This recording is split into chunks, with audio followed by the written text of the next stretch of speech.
વિક્રમ સંવત 2082 પોષ વદ અમાસ તારીખ 18/1/2026 રવિવાર આવનવાલા નજીક થઈએ.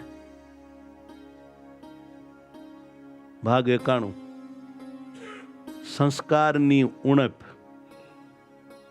શેની ઉણપ? સંસ્કારની ઉણપ. સત્સંગની ઉણપ તો છે જ વાલા, પણ સત્સંગ જેણે કરવો હોય એને પ્રથમ સંસ્કારી બનવું પડે છે. કુસંસ્કારી માણસને સત્સંગ ચડતો નથી. તે સત્સંગમાં ભલે હોય પણ એનામાં સત્સંગ પ્રવેશ પામતો નથી. માટે જેણે સત્સંગ કરવો હોય એને પ્રથમ સંસ્કારી થવું પડે છે, નીતિમાન પ્રામાણિક થવું પડે છે. પછી જ આ દિવ્ય સત્સંગનો એને લાભ પ્રાપ્ત થાય છે. બાકી કદાચ મંદિરમાં આવી જાઓ, સાધુ થઈ જાઓ, મોટા પદ ઉપર બેસી જાઓ, એ તો આ બધું આ લોકનું કહેવાતું મોટપ વગેરે સુખ છે. પણ ભગવાન સ્વામિનારાયણની મૂર્તિનું સુખ લેવું એને સત્સંગ કહેવાય. એ સત્સંગ તો પ્રથમ સંસ્કારી, ધર્મિષ્ઠ, પ્રામાણિક બનીએ પછી જ એમાં પ્રવેશ થાય છે.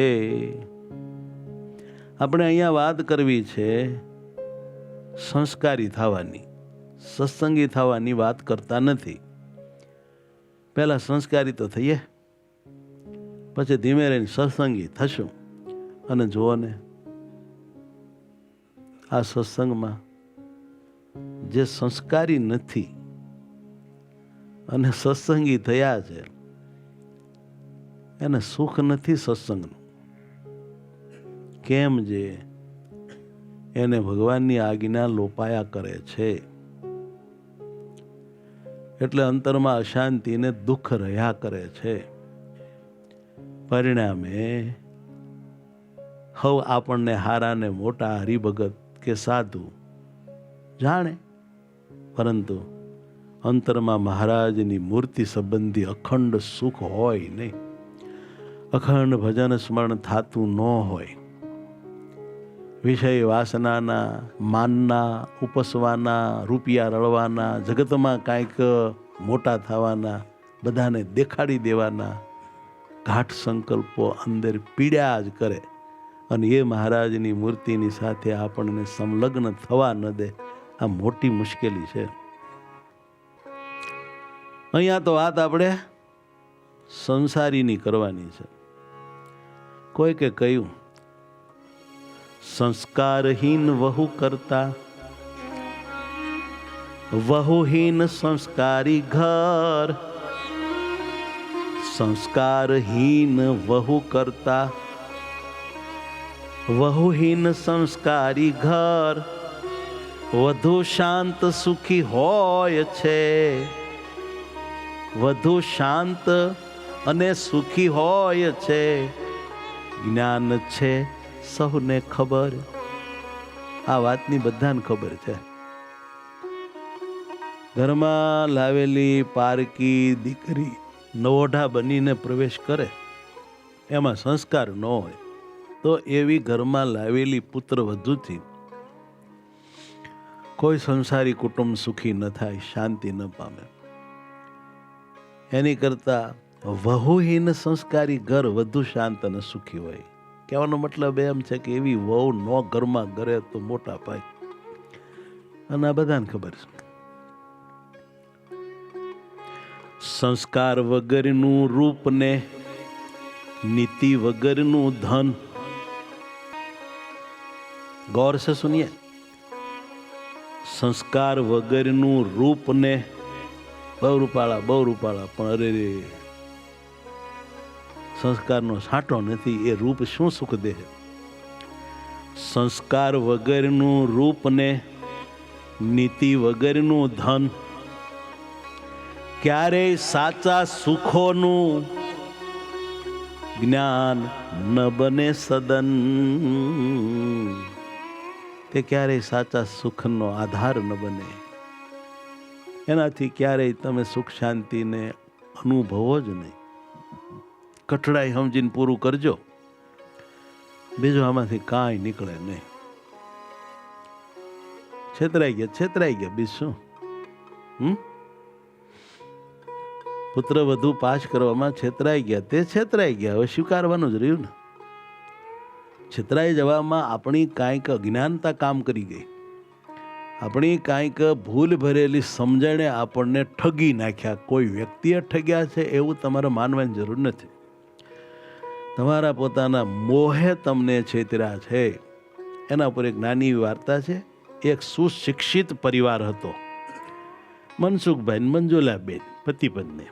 એને 2 દીકરા હતા, વિરાજ અને વ્રજ. બંને દીકરા ભણવા હોશિયાર હતા અને સારી નોકરીએ પણ લાગી ગયા હતા.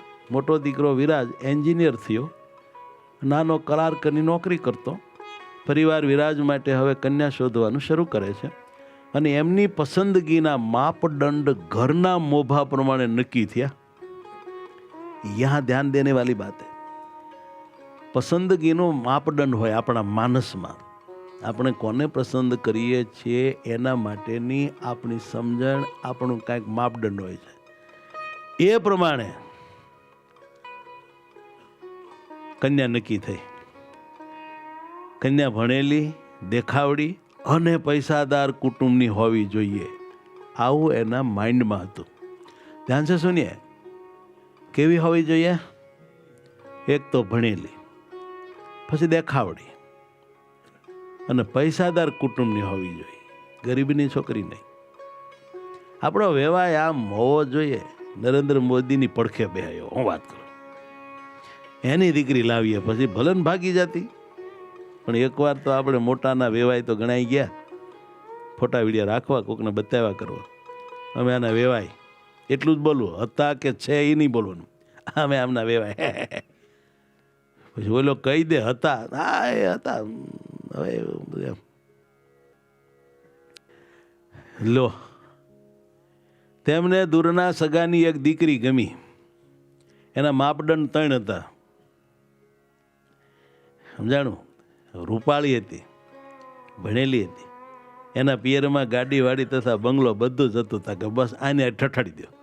જોકે તેનું કુટુંબ નાતમાં, ગામમાં, માર્કેટમાં, ધંધાની બજારમાં વગોવાયેલું હતું. પણ એને એ નહોતું જોવાનું, એને તણેજવાનું જોવાનું હતું. પૈસો, રૂપ અને વિદ્યા વગોવાયેલું હતું. પરંતુ મનસુખભાઈએ એ પરિવારને ધ્યાનમાં ન લીધો. એ વિચારીને વાતને અવગણી નાખી કે આપણે ક્યાં આપણી દીકરી દેવીશ, આપણે છોકરી લાવવી છે ને. તો દેવી હોય તો એ કુટુંબને આપણે બરાબર જોવું જ જોઈએ. આપણે એમાંથી લાવવી છે ને, આમ ગણિત કર્યું, ખોટું છે આ. તેમણે કન્યાના સંસ્કાર કે તેના પરિવારના ધંધા વિશે, નીતિમત્તા વિશે કોઈ પણ પ્રકારની તપાસ કરી નહીં. રૂપ જોઈને ખાઈ ગયા. દીકરા વિરાજને પણ હિરોઈન જેવી દેખાવડી કન્યા ગમતી હતી. એને એવીને જ ભણવું હતું. કોઈ હિરોઈને આ ન પાડી એટલે પછી આની હારે કર્યું. પિતાએ ઉતાવળમાં વિવાહ નક્કી કરી નાખ્યા. ધામધૂમથી લગ્ન થયા અને વહુને આણામાં આવેલી અઢળક વસ્તુઓનું પ્રદર્શન ગોઠવાયું. હો, એને શું કે આણું પાથર્યું, એને કંઈક કે શું કે કરિયાવર, ઓલો ભૂતવર, આ કરિયાવર. સગાવાલા અને પાડોશીઓ જ્યારે વખાણ કરવા લાગ્યા કે હા હા હા, તમે તો ખૂબ નસીબદાર હો ભાઈ. અરે મંજુબેન, અરે વાલા મનસુખભાઈ, તમારી વહુ શું કરિયાવર લાવી, બહુ કરિયાવર લાવી. તમને બહુ બહુ સારી મળી, કેટલો બધો કરિયાવર લઈને આવીશ. ત્યારે મનસુખભાઈ અને મંજુબેન આમ હવામાં હાલતા, હો, આમ ફૂલ્યા હમાતા નહોતા. અમારી વહુ હે આમ કરે, બધા વખાણ કરતા. હા, આવું થયું. પછી સમય જતા લગ્નનો નશો ઉતરવા લાગ્યો. પછી તો વાસ્તવિક જીવન જીવવાનું થાય ને. કેમ છે જ્યારે સાસુ મંજુબેને વહુને ઘરની જવાબદારી સંભાળવા અને ઘરની રીતિ રિવાજ શીખવા કહ્યું ત્યારે વહુએ સ્પષ્ટ જવાબ આપ્યો, બા મને તો રસોઈ કરવી ગમતી જ નથી. નહીં, હું તો મારા ઘરે કશું જ કરતી નહોતી. હું રસોઈ તો નહીં જ કરું. હો બા, રસોઈવાળી રાખી લો ને, આપણે ક્યાં પૈસાની તાણ છે. અને હું કેટલું બધું લઈને આવી છું, પગાર એમ જ દેજો. ધીમે ધીમે વહુએ તો પોતાના સંસ્કારનું પોત પ્રકાશ્યું. સાસુ રસોઈ બનાવતા હોય ત્યારે તે ફોન ઉપર બેઠી હોય લઈ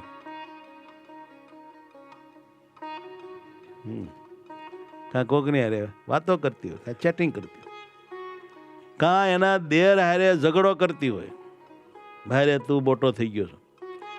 અને કોઈ મહેમાન જ્યારે આવે ને તો રૂમમાંથી બહાર જ નથી નીકળતી. મહેમાનનું મોઢું જોવું મને ન ગમે. ઘરમાં કલુષિત વાતાવરણ છવાઈ ગયું. જ્યારે મા બાપે વિરાજને આ વિશે ફરિયાદ કરી કે બેટા તારી પત્ની, ત્યારે તેણે લાચારીથી કીધું, મમ્મી પપ્પા તેને તમારી સાથે રહેવું જ નથી. આ તમે માંડ સમજાવીને રાખી, તમે ક્યાંની ફરિયાદ કરો છો? તે જુદું રહેવા માંગે છે.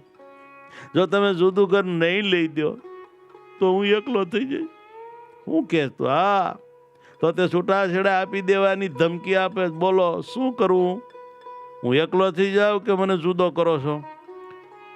ફરિયાદ કરવા ગયા તો આવું નીકળ્યું. અંતે ન છૂટકે દીકરાના ઘરને તૂટતું બચાવવા માટે મા બાપે એમને જુદા કર્યા અને દુઃખી હૃદયે અફસોસ કર્યો. અફસોસ શું કર્યો? આપણે એના રૂપ ભણતર જોયા, સંસ્કાર ન જોયા. મંજુ તો કે હા મનસુખ આપણે બાપ્યું. માત્ર જોયા રૂપ ભણતર, જોયા નહીં સંસ્કાર, જોયા નહીં સંસ્કાર. જ્ઞાન વહુ પરણી લાવ્યા, ઘરમાં દુઃખ અપાર લાવ્યા. વહુ નહીં, ઘરમાં દુઃખ અપાર. જુદા થયા પછી વિરાજની હાલત વધારે ખરાબ થઈ ગઈ ભાઈ. તે સવારે 9 થી રાત્રિના 9 વાગ્યા સુધી બિચારો 12 કલાક નોકરી કરતો. અને જ્યારે એના શ્રીમતી કડસા કલેક્ટરજી સવારે 9 વાગે ઉઠતા અને પતિ માટે રસોઈ બનાવવાનો પણ ઇનકાર કરી દેતા હતા. મને નહીં ભાવે, મેં મારા બાપને ઘરે ક્યારેય નથી કર્યું. વાત કરો છો એમ કે તેણે બંને સમયનું જમવાનું બહારથી મંગાવવાનું શરૂ કરી દીધું. તેનો દિવસ બ્યુટી પાર્લરમાં જતો હતો. બ્યુટી પાર્લરમાં જઈને ટાપટીપ જ કર્યા કરે, મોંઘા કપડાં પહેરવામાં અને બપોરે હોઈ રહેવામાં પસાર થતો શ્રીમતીનો દિવસ. મનસુખભાઈ અપમાન સહન કરીને પણ પોતાના પૌત્રને મળવા જતા. એને મળવા જાય ને એને ઘરે આવડિયા મોઢું બગાડતી, પણ તોય દીકરાને મળવા આ ડોહો ડોહી જાતા. પણ વહુ તેમને આવકાર સુદ્ધા નહોતી આપતી. બોલો લ્યો. પછી દીકરીના મા બાપને કહ્યું કે તમારી દીકરીને કાંઈક થોડી સમજાવો. એણે ઠાકીને હાથ ઊંચા કરી દીધા. અને પછી એણે એમ કીધું, મારી દીકરી બહુ જિદ્દી છે, તે એનું ધાર્યું જ કરે છે. તમારે સુખી રહેવું હોય તો એનું ધાર્યું કરજો, અમે તો એનાથી છૂટ્યા. લ્યો, અમે તો એના છૂટ્યા કે આ ખરાબ માલ તમને ભટકાડી દીધો. આ સમગ્ર ઘટનાક્રમની સૌથી મોટી અસર નાના દીકરા વ્રજ પર પડી. મોટાભાઈના તૂટેલા સંસારને જોઈને વ્રજે નક્કી કર્યું કે આવું જ જો મળવાનું હોય તો આપણે પણવું નથી. એ લગ્ન કરવા માટે તૈયાર જ નહોતો થતો. કહેવત છે ને કે દૂધનો દાજો છાશ પણ ફૂંકીને પીવે. હવે મનસુખભાઈ અને મંજુબેન વ્રજ માટે કેવી કન્યા શોધવી એ જ ચિંતામાં ડૂબેલા છે. કોઈ મદદ કરો તો તમે. અત્યારે તો બિચારા એ જ ચિંતામાં છે કે આને માટે હવે કેવી ગોતવી, ઓલા માટે તો આવી ગોતીને આપી આપણે. હવે આપણે હારી ગોતવી પડશે. નહીં તો કે હા હવે હારી ગોતવી પડશે, જેથી ભૂતકાળની ભૂલ આપણે ફરીથી ન થાય. આમાંથી ઘણું સમજવાનું છે, જો સમજવું હોય તો. રૂપધન જોઈને લગ્ન કરાવનારને જ્ઞાન. છોકરાના લગ્ન રૂપધન જોઈને જે કરાવે છે મા બાપ કે હગાવાલા, સંતોષ નહીં પણ પસ્તાવાનું બહુ જ થાય છે નિદાન. એને કોઈને પછી સંતોષ નથી હોતો, પરંતુ પસ્તાવાનું જ હોય છે. રૂપ ધન જોઈને લગ્ન કરાવનારને જ્ઞાન. રૂપ ધન જોઈને લગ્ન કરાવનારને જ્ઞાન. સંતોષ નહીં પણ પસ્તાવાનું, સંતોષ નહીં પણ પસ્તાવાનું બહુ થાય છે નિદાન, બહુ થાય છે નિદાન. બહુ થાય છે નિદાન, બહુ થાય છે નિદાન. ભણતર ને સૌંદર્યથી ઘર નથી બનતું જ્ઞાન.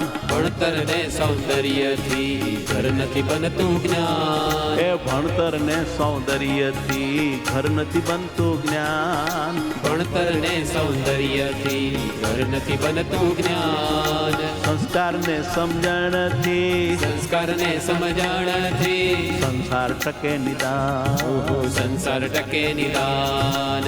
ઘર બને છે મહાન, ઘર બને છે મહાન. સહજાનંદ સ્વામી મહારાજ. મહારાજની જય.